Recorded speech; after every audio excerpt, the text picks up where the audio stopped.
In Penal Code Section 243.4, California law defines sexual battery as touching the intimate part of another person without their consent for the purpose of sexual arousal, sexual gratification, or sexual abuse. Now, intimate parts means either the genitalia, the buttocks, or the female breast. Now, the classic example of sexual battery is a guy who's in a bar, who's drunk, and he reaches over and pinches the buttocks of a cocktail waitress. And he thinks it's funny, he thinks it's amusing, he doesn't think anything of it. But in reality, the woman is very offended, and the person gets accused of and gets prosecuted for sexual battery.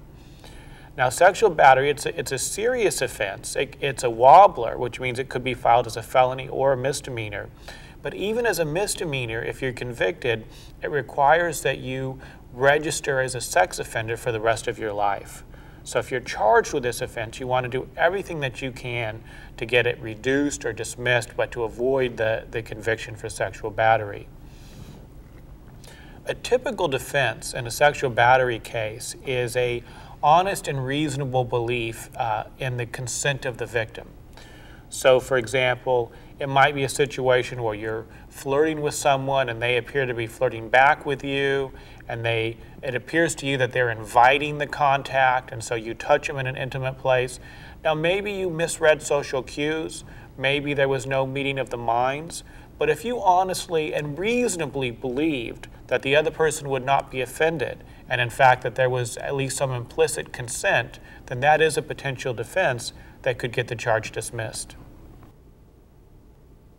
We had a client recently who was at a Dodger game, and he was accused of grabbing the breasts of a woman who was there at the game.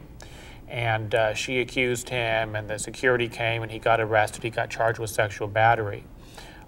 When we investigated the case, in the report that was made at the stadium, it appeared that the woman had seen this happen. But we sent our own private investigator to go re-interview the alleged victim. And when we re-interviewed her, what we found out is that really she was grabbed from behind, and she wasn't sure who it was that grabbed her. It could have been a number of different people. When we brought that revised statement to the prosecutor and they looked at it and called and spoke with this accuser, they dismissed the charges.